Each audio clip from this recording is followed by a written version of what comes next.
to another episode of Inquiring Minds. I am Steve Harper, and with me is my co-host, Donna Carlin. Donna, how are you doing today? I'm great, thank you. And you? I'm great. I'm ready for today's episode, so I'm excited. But I know that you had something you wanted to share right off the bat. It just occurred to me before we started taping that last week we talked about there being a snow dump on its way to Ottawa and that the canal hasn't opened yet, and all the comments about our glorious weather that we have up north. And what the viewers don't really know, because we've never mentioned this, is we tape ahead of time. So if you look outside and it's a gorgeous sunny day and you're in shorts and you're going to say, Donna is wacko, what is she talking about? That's because we tape ahead of time. And the reason we do that is because we want to make sure that we are consistent. That if you want our show once a week, you're going to get our show once a week. So Yep. if we have to miss it for whatever reason, say Steve goes on an exotic holiday or whatever else, because that hasn't been me in a while, um, we know that there's going to be a show that's airing, so that we do the work ahead of time, and we make sure that you don't miss out if you don't want to miss out, that Yeah. is. So, and we honor our listeners, and we want to make sure that we honor our commitment in a weekly episode. Absolutely. So, And it's not exotic holiday. Sometimes Donna just doesn't want to talk to me for a couple of weeks. So we want to have a lot of yeah. episodes in the game. We won't go there. That's never Uh, happened in 15 years. So yeah, that's yeah, good. no, not at all. Well, and it's kind of funny because anybody that's down here in Texas where I am, the temperature never changes. It just gets hotter. So we can always say that. But no, that's a great point. And we enjoy this because we do get on these runs where we'll have a certain, conversation approach that we're taking that just really makes sense for a couple of different episodes at one time. And so we do get that. So if you happen to be on our YouTube channel and you just get on the channel, you'll see a bunch of episodes already queued up and when they premiere. And in an enticing title for what that episode is going to be, so that you can actually go in if you're watching the video and actually when it premieres, you can actually have it kind of the alert that YouTube will send out when it premieres every Tuesday at 12 o'clock Central Standard Time. The nice thing about that is you can join it. And Donna and I are often online just kind of seeing if there's any comments coming in. So we welcome you to do that in the future when that episode premieres. So you can find that on generally every episode that we have uploaded and prepared to go for YouTube. But they also launch on Facebook and obviously on the podcast platforms about the same time. So anyway, what are we talking about today? So this is a little bit different. Ready for this? This always concerns me so much. Yeah, I know. So how do you stop playing it small in your life and reach your full potential? Are you putting limits on yourself? Do you even know what your full potential is? I'd like to know who knows what their full potential is. And if they don't know, which I would gather nobody knows what their full potential is, then why in the world would you put limits on yourself? How do you like that one, Mr. Harper? Uh, that one's that's a monumentally challenging topic because I do think that the answer is yes. Do I have a tendency, just admitting to myself right now that I play a little smaller than I should be because I play things a little bit cautiously, whether it's building my brand, building out my coaching practice, where I can go with my software companies. I have my hands in a lot of different enterprises, but oftentimes I'm super caution oriented on those things. We've talked about that in prior episodes as well. And sometimes that caution forces you to play small, and I shouldn't be. In fact, this past, I would say the last 6 months, and you're very familiar with this. We've had some really great opportunities for one of my companies, and I had to lean into what could be and the possibilities of building and growing from there. And that was uncomfortable for me because at the end of the day, it made me address, well, what is my potential? Where's this organization going to go, and what could it do if I stopped playing small and started playing a little bit bigger? And just what might I discover about myself along the way? And so I started taking some steps to do some things that I think have a real potential positive impact in a significant way for my company and for my team. And because of that, I think people are more fired up, especially where we're at in this new year. I think that it's kind of reinvigorated the energy in a lot of ways. But I can also look back at things where I played it too small and I didn't embrace my potential, and that actually cost me. And so this is it's a tough topic, but it's an important topic. What about you? Let me put it back on you because I mean, let's turn the focus on Miss Carlin here. So I learned a long time ago, because I've been in this business a long time, that I'm not going to try to prove myself. I'm going to try my best to be myself and all of who I am. So that just lets go of any tethers, any, I should be, I have to be's, all of that kind of stuff. It's just let me be fully present, fully open to learning something new, soaking in whatever comes my way. I don't care if it's a cloud formation outside that I look at, out of my office window, or when I'm outside walking shadow that I could look up at the sky and say, wow, like that's unbelievable, because I will never see those clouds again. Right. To absorb the emotions of the moment, the feelings of the moment, and let them permeate me. In doing that, I'm letting go of the external forces that limit me. When somebody tells me what I should do or shouldn't do, boy, do I ever fight back. And I have a story actually I'd like to share with you about that.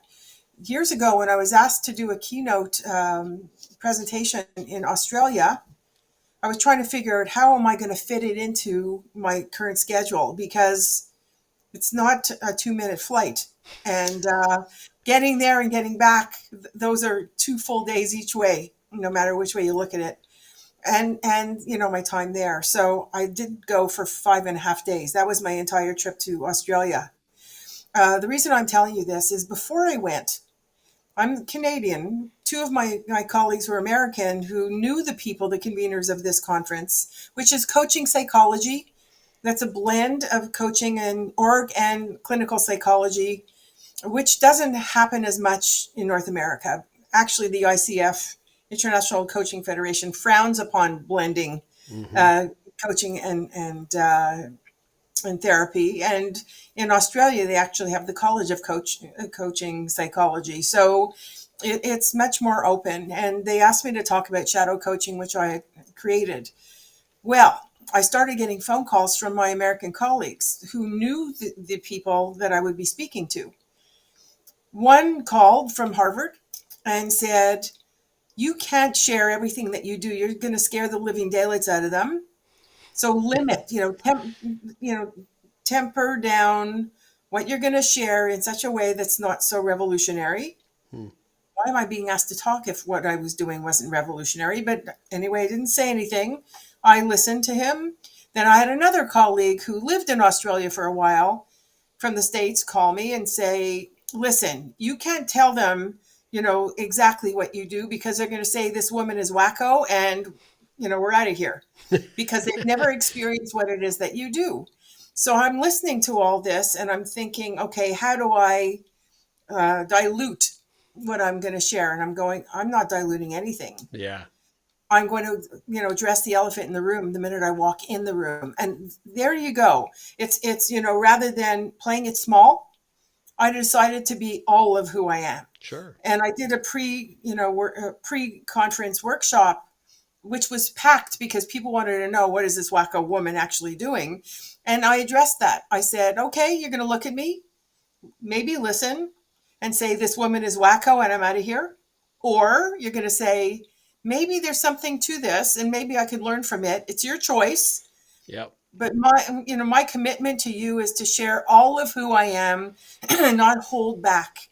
And if that scares the living daylights out of you because you can't imagine you doing it, far be it for me to change that. I'm also here for you to say, how can I take some of this and implement it and help you figure that out?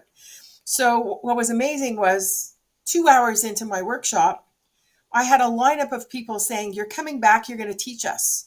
And I went for 4 straight years across the country teaching at the master level my work, because I didn't play it small. If I played it small, They would have heard this much of what I do, like just Yeah. snippets. I'm Yeah. trying to see where the screen is, and I would have held back, and I wouldn't have made an impression.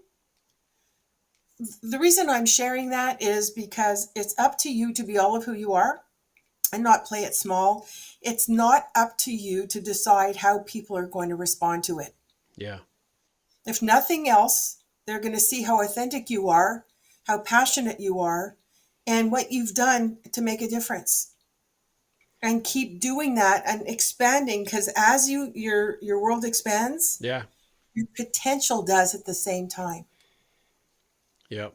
No, that's a very valid point. And I think it's interesting, like you said, I gave up uh, worrying about what other people thought of me a long time ago, right? But at the same time, you're proving to yourself on an ongoing, consistent basis what you're capable of, which is, to your philosophy of no limits, right? At the end of the day, there are no limits, only the ones we put on ourselves. And Yeah. I think that's a key takeaway. And I look at various aspects, I always think that specifically speaking from my own experience, I'm a continual work in progress, right? There are things that I could tell a client to do that sometimes I would have a hard time fulfilling on my own, but I see where they can go and what they can do.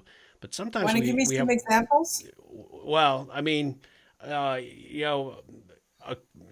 probably none I feel super comfortable with, other than Okay, fair enough. one actually, I could share one that a longtime employee uh, stepping up to put themselves out for consideration for the board as the CEO. They had proven themselves as a very loyal and engaged employee for a very long time, had always been the second in command. They had the CEO that was retiring, but the CEO had made it very known that they were not going to play a role in any way, shape, or form of helping in the search for their replacement, right? So Okay. the interesting thing is this individual was really stuck thinking that was kind of an indictment on them, right? Like, this would be a natural fit, on paper that, this person already is very engaged and involved. And yet this person that they had respected and admired now retiring is not, first one saying, this is the person you should pick. This is my hand-picked successor. And they took it personal. And I said, the interesting thing about that, putting myself in that same position, I know that I could also struggle there to say, gosh, this is like a little blow to my ego. This is a little, kind of maybe I wasn't as good as I thought I was, and Mm. this person's not automatically stepping up to endorse me. And so when I approach it from my own perspective, I probably would have, kind of withered away in that moment if it was mine. But I had coached them through that process to have an open and honest conversation with the CEO about why that stance was being taken, and if they would give feedback and guidance as to whether they really would be a good fit for that role, which they got a resounding absolutely. And Mm. the reality was that the CEO that was outgoing was more concerned about their reputation and having some undue influence on the process that the board had committed to do. So they were trying to take the hands off approach without even thinking about how it was compromising my client in terms of his confidence, his ability to publicly display to the board. And because he was open and honest with this conversation and stepped up to have it, the CEO immediately said, I originally said I was going to step out of this process. I wasn't going to be involved. I was going to let the board run with it. But I do have to say, I wouldn't be a good CEO, outgoing CEO, if I didn't suggest who I think would be the ideal replacement. And there you go, right? At the end of the day, that Awesome. would be an example. Myself, I could see exactly where he was in that moment, and how hard it is for you to go, hey, look, what about me? Over here. Um, I would have probably driven myself nuts had I been in that same situation. Like, why would they just not have endorsed me? Why would they not put my name forward? Why would they not be my public champion?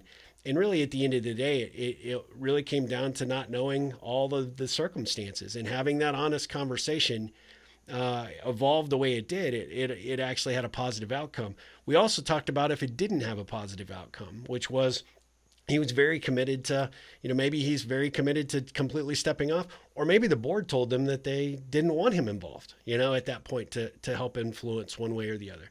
You don't know until you ask. And so That's that was a right. really kind of a powerful example to that piece. So there's a takeaway. You don't know until you ask. That's right. What will it take for you to ask? Yep. That's the second question. The third thing that I want to sort of share, and this isn't against you or to you, this is what I ask myself all the time. Okay. If I'm not going to step up for me, why in the world do I expect somebody else to? That's right. Why in the world should they step up when I'm not willing to advocate for myself? Yeah. And if I don't get it, it doesn't mean I didn't try. It doesn't mean I didn't speak up. Now, that's not to say, pick me, I'm the greatest thing on the face of the earth, Yeah. right? It's There's a saying, difference. Very big difference. Yeah. notice me. This is what I want to do. What if I was able to do X, Y, and Z in your, in the organization or in this situation? I'm willing to step up and do that. I just wanted to get that on the table Yeah. to show what your leadership looks like to start off with. How they choose is how they choose. And there are three ways to deal with this. You could engage, you could be ticked off and fight every step of the way. Or the third piece is you could leave and go Yeah. somewhere else Mm-hmm. where you have a better chance. The thing is, you will always second guess your inaction. Yeah. What did you put in the way of you actually stepping up Yep. and playing it big? That's not to say be obnoxious. That's to say step into your own story, your own leadership, stand tall, and let people notice what you're made of. Yeah. Yeah. No, I think it's excellent advice. And it's, we started off like with you putting that on the table, and, I don't want to mislead our listeners that, this is something I struggle with a lot, right? At the end of the day, I have really tried to uh, realize that, in life, it is unfortunate as it is. We very rarely have those people that will stick their neck out for you. You have to stick your neck out for yourself, and you have to be your own advocate. You have to be your own champion. It has to be well established before you do it. Just because you're there doesn't mean you earned it or you are owed it, right? But at the end of the day, if you feel like you've put in the work, you feel like you're the one that is best suited for whatever the opportunity is, or you're the best one to start that company because you're the one that has that idea and you want to see it grow and carry it forward, and you've got the vision, then you have to be your own advocate in order to do it. And it does require that you think, okay, what does small look like? What does medium look like? And then what does, if I knock it out of the ballpark, look like? And which one do you really feel comfortable with in terms of the outcome and the result?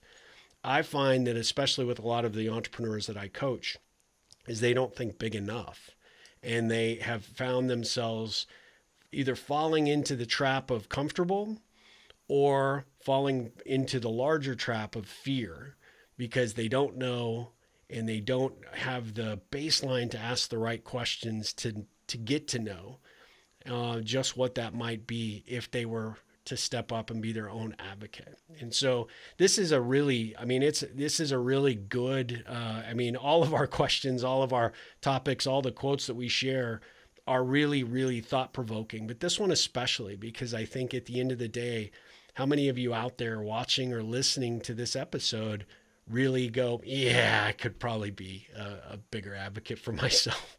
Probably a high percentage, I'm guessing. I'm going to add a third one to your entrepreneurial list, and that is success. Yep. Because when they're immersed in their success, they just stay there and they don't want to rock the boat. It's a valid point. Yeah. Get too comfortable. And yeah. That's right. And you don't stay successful for long in a world that's fast changing when you stagnate. So that starts regressing, so to speak. I just wanted to throw that out there as well. Well, I'll give a personal example. So I have a software company. We have a development team that we have had a long-standing relationship with, but the lack of grit and determination and performance that they've had over the last 2 or 3 years, especially for what we spend with them, has been lacking.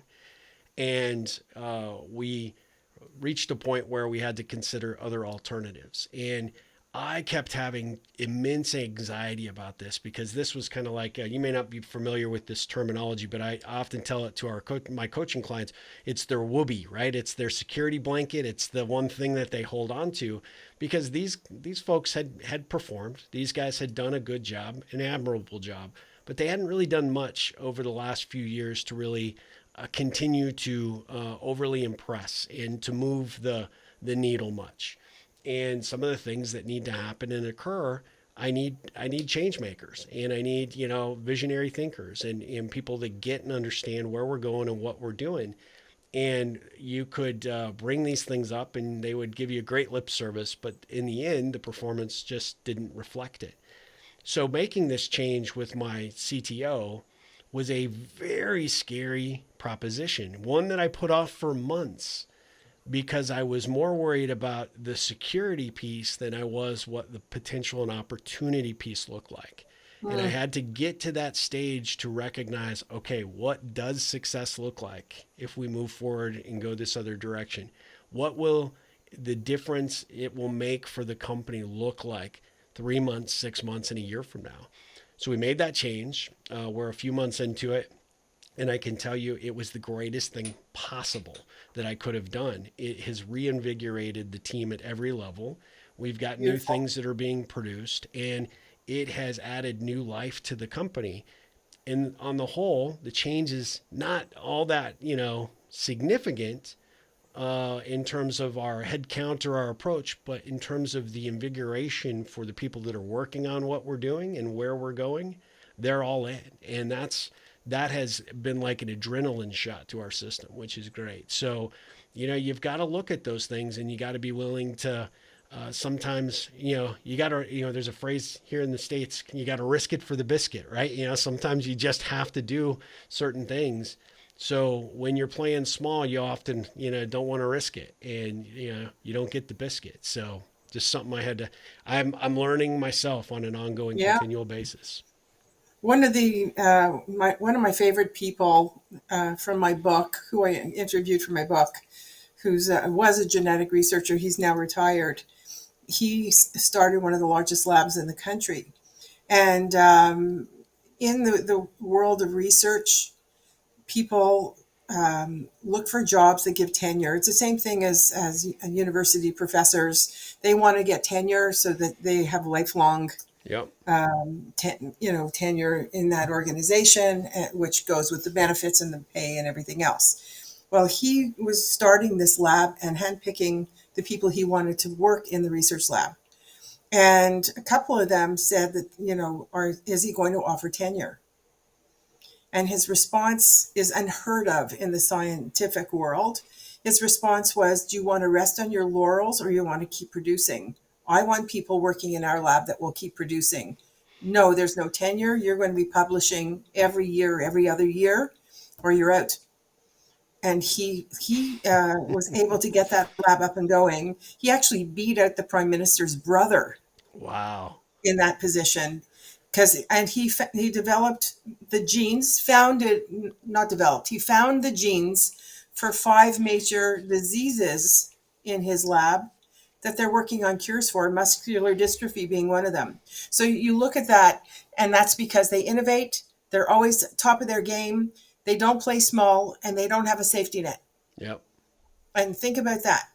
How often do you look for a job, do you look for a position that will give you that safety net, that you don't have to produce in order to keep it, or don't have to produce to the highest extent of what you're capable of to produce it? So ask yourself, am I giving because I know I can and I could do better, better, better, better, and measure myself against myself next month and the month after, etc., and not play small?